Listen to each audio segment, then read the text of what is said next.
মৌতের সময় কালিমা নসিব হবে আমরা যদি আমাদের মা এবং বাবার সাথে সুন্দর ব্যবহার করতে পারি।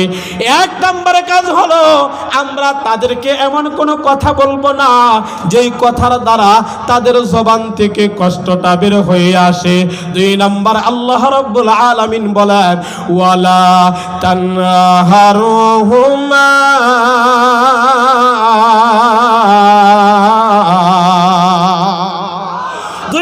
বলেন মা আর বাবার সাথে ধমক দিয়া কথা বলা যাবে, কথা বলেন ধমক দিয়া কথা বলা যাবে।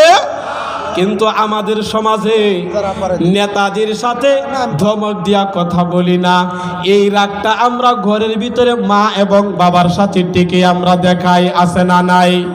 কথা কই না, আছে না নাই? সাধারণ একজন নেতা, সাধারণ একজন এলাকার নেতা, এলাকার একজন মুরব্বীর সাথে আমরা ধমক দিয়া কথা বলতে পারি না, এলাকার মেম্বার চেয়ারম্যানের সাথে ধমক দিয়া কথা বলতে পারি না। ও আমার ভাই, কিন্তু আমাদের ঘরের ভিতরে ঠিকই মা আর বাবাকে ধমক দিয়া কথা বলি, আছে না নাই? তাহলে এই মাহফিল থেকে শিক্ষণীয় বিষয় হলো আমরা আজকের পর থেকে, এখন থেকে আর ধমক দিয়া কথা বলবো না। হাতটা সোজা করেন, আল্লাহরে হাতটা সোজা করিয়া আল্লাহরে দেখান, আল্লাহ আমাদের জিলগুলিকে আপনি নরম করিয়া দিন। আয় আল্লাহ আমাদের প্রত্যেকটা সন্তানকে মা আর বাবার আনুগত্য সন্তান হিসাবে কবুল করুন। সবাই বলেন আমিন। ও আমার ভাই, কেন এই কথাগুলি? আর 3 নাম্বার আল্লাহ রাব্বুল আলামিন বলেন ওয়া কুল লাহুমা কাওলান কারীমা। 4 নাম্বার বলেন ওয়াখফিদ লাহুমা জানাহায-যুল্লি মিনার রাহমা। 5 নাম্বার বলেন ওয়া কুর রাব্বিরহামহুমা কামা রাব্বায়ানি সাগীরা।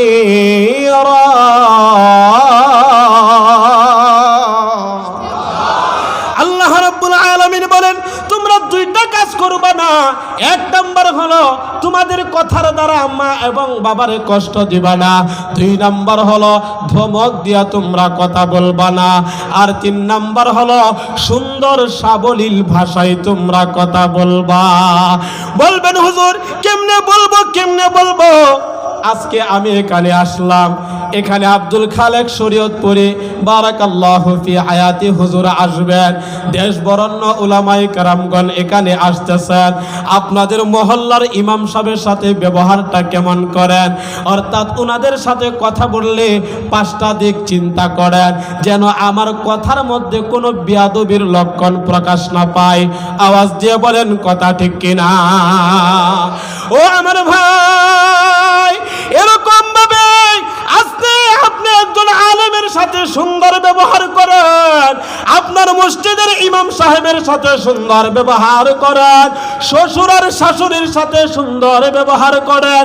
এই ব্যবহারটা তো করার দরকার ছিল আগে জন্মদাতা মা আর বাবার সাথে। কথা বলেন ঠিক কিনা?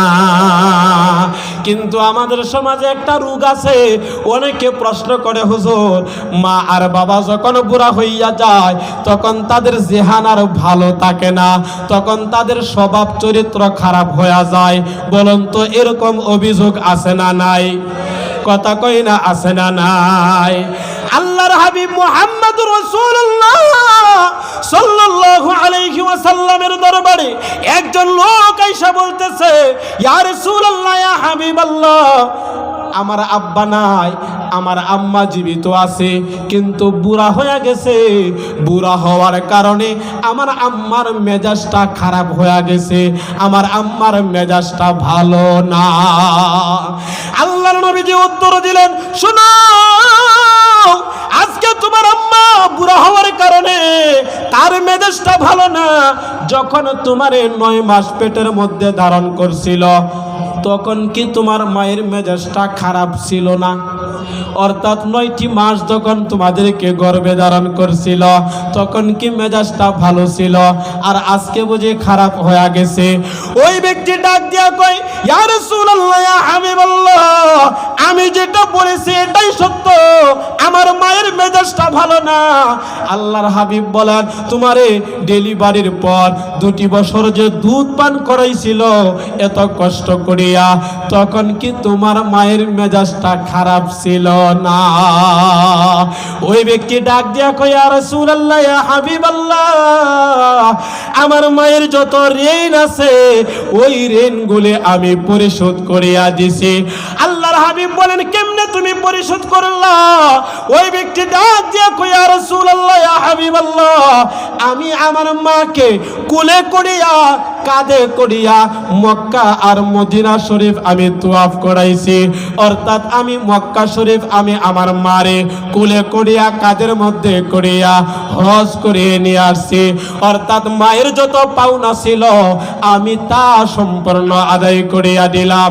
আল্লাহর হাবিব ডাক দিয়া কয়, শুনো, তোমার মা তোমাকে ডেলিভারির জন্য যেই কষ্টটা করেছিল এর ঋণ কি তুমি এখনো পরিশোধ করতে পারছো? প্রশ্নবোধক আল্লাহর নবীজি বললেন, অর্থাৎ তুমি যে বলো তোমার মায়ের ঋণটা তুমি পরিশোধ করে দিছ, তুমি তো তোমার মায়ের প্রসবের যে বেদনা, ডেলিভারির যে কষ্টটা ছিল এর কষ্টের বিনিময় তো তুমি এখনো আদায় করতে পারো না। আর আপনারা বলবেন, হুজুর, মা আর বাবার মেজাজটা ভালো না, মা আর বাবার টাকা দেই, পয়সা দেই, ঘর দেই, আমরা আমাদের মা আর বাবার ঋণটা পরিশোধ করিয়া দিলাম। কবির ভাষায় বলা হয়, মাঝে 10 মাস 10 দিন ঘর বেধরিয়া করেছেন আমাদের নি, গায়ের চামড়া কাটিয়া দিলে, গায়ের চামড়া কাটিয়া দিলে সেই ঋণ শোধ হবে না জানি মা, সেই ঋণ শোধ হবে না জানি। কথা বলেন ঠিক কিনা?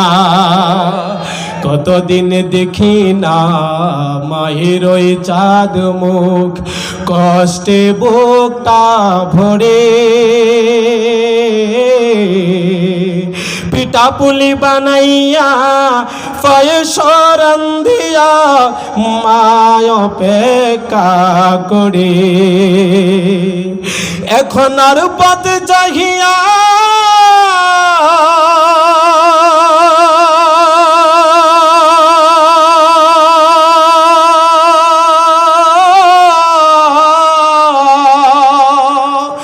এখন আর পথ চাহিয়া থাকে না কেউ বসিয়া, তাই তো এই হৃদয়ে কান্দিয়া মোরে মাঝে 10 মাস 10 দিন ঘর বেধরিয়া করেছেন আমাদের নি।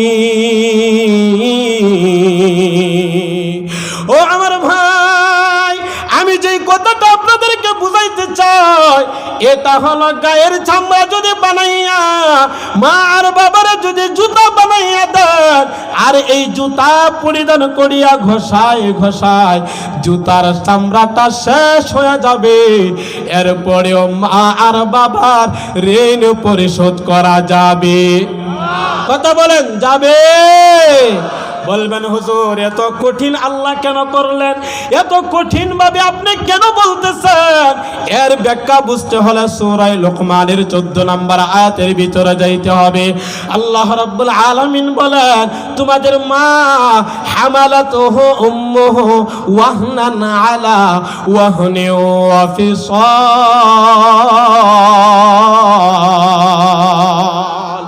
ও দুনিয়ার মানুষেরা শুনো, তোমাদের মা তোমাদেরকে বিনা স্বার্থে গর্ভে ধারণ করেছে, কষ্টের পর কষ্ট তারা করেছে। অর্থাৎ আমরা আমাদের মায়ের পেটের ভিতরে ছিলাম, একটা সন্তানের ওজন 1.5 KG, 2 KG, 3 KG, 2.5 KG, 4 KG পর্যন্ত হয়ে যায়। ও আমার ভাই, এই ওজনটা নিয়া, এই বোঝাটা নিয়া আমার মা আর আপনাদের প্রত্যেকের মা সংসারের যত কাজ আছে, বাড়ির যত কাজ আছে, দুনিয়ার যত কাজ আছে, সবগুলি আমার আপনার মা করেছিল। আল্লাহ এই কারণে সূরা লুকমানের 14 নম্বর আয়াতের ভিতরে বলেন, হামালাতুহু উম্মুহু ওয়াহনান আলা ওয়াহনি ওয়া ফিসাল। ও দুনিয়ার সন্তানেরা, তোমাদের মা তোমাদেরকে কষ্টের পর কষ্ট করলো, পেটের মধ্যে ধারণ করিয়া তোমাদের জন্য কষ্ট করলো, আবার ডেলিভারির জন্য তোমাদের জন্য কষ্ট করলো। অর্থাৎ আমরা আমাদের মারে দিলাম আঘাত, পেটের ভিতরে নাড়াচাড়া যখন করছিলাম, হাতের দ্বারা ঘুষি দিছিলাম, পায়ের দ্বারা লাথি দিছিলাম, মায়ের পেটের মধ্যে যাইয়া এক এক সময় এক এক জায়গার মধ্যে লাগিয়া যাইতো। একটু বেশাবা জায়গার মধ্যে লাগলে মায়ের পেটের মধ্যে ব্যথা শুরু হয়ে যাইতো, মানুষের সামনে লজ্জা শরমে যাইতো না, একাকী একটা জায়গার মধ্যে যাইয়া কাঁদিত আর আল্লাহর কাছে বলতো, আল্লাহ আমার এই কলিজার টুকরা সন্তানটা গর্বে আছে, আল্লাহ তুমি তারে সহি সালামতে দুনিয়ার বুকে পাঠাইও। কথা বলেন ঠিক কিনা? অর্থাৎ আমরা দিলাম মারে আঘাত, আমরা দিলাম মারে কষ্ট, আর কষ্ট পাইয়া আমাদের মা আমাদের সন্তানদের জন্য দোয়া করে। এমন স্বার্থবিহীন ভালোবাসা আসমানের নিচে জমিনের উপরে আর অদ্বিতীয় কাউকে পাওয়া যাবে? কথা কয় না, পাওয়া যাবে? এই কারণে কবির ভাষায় বলেন, হায়রে স্বার্থ ছাড়া বন্ধু বান্ধব কাছেও আসে না, বিনা স্বার্থে দুনিয়ায় কেউ ভালোবাসে না, স্বার্থ ছাড়া ভালোবাসে শুধুই আমার মা, স্বার্থ ছাড়া ভালোবাসে আমাদের মা। কাঁধায়ার কর কুঠা দিয়া মাটির মূর্তি গড়ে, লক্ষ টাকা মজুরি নাই মূর্তির কারিগরে, কাঁধায়ার কর কুঠা দিয়া মাটির মূর্তি গড়ে, লক্ষ টাকা মজুরি নেয় মূর্তির কারিগরে। আর মায়া আমাদের সুন্দর দেহ গইরা দিল, আজ পর্যন্ত মূল্য চাইল না, মায়া আমাদের সুন্দর দেহ গইরা দিল, মূল্য চাইল না, স্বার্থ ছাড়া ভালোবাসে শুধু আমার মা। চিল্লায়া বলেন কথা ঠিক কিনা? কোঠার দুধ 5 বছর খেলে হিসাবটা পাকা, প্রতি শিশুর পিছনে খরচ কয়েক লাখ টাকা। আর মায়া আমাদের সুন্দর দেহ, মায়া আমাদের বুকের দুধ পান করাইল, মূল্য চাইল না, স্বার্থ ছাড়া ভালোবাসে শুধু আমাদের মা। জবানটা খুলে বলেন কথা ঠিক কিনা? তাহলে মা আর বাবারে কষ্ট দেব না। হাতটা একটু সোজা করেন, হাতটা সোজা করেন। 1 নাম্বার, মা আর বাবারে কথার দ্বারা কষ্ট দিব না। 2 নাম্বার, ধমক দিয়া কথা বলবো না। 3 নাম্বার, সুন্দর সাবলীল ভাষায় কথা বলবো। 4 নাম্বার, তাদের সামনে দেহটারে নত জানু করিয়া দিব। 5 নাম্বার, যাদের মা বাবা নাই তাদের জন্য 2টা হাত তুলিয়া আমরা দোয়া করব। এই 5টা কাজ যদি করতে পারেন, হাত নামান, মা বাবা খুশি হয়ে যাবে, আল্লাহ খুশি হয়ে যাবে।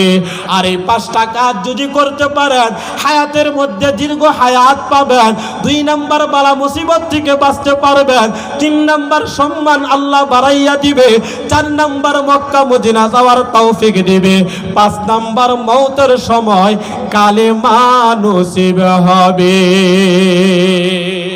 আল্লাহ তাআলা আমি বলনেওয়ালা আপনারা শুননেওয়ালা সবাইকে মা আর বাবার খেদমত করে দুনিয়া থেকে জান্নাত অর্জন করার তৌফিক দান করুন। সবাই বলেন আমিন।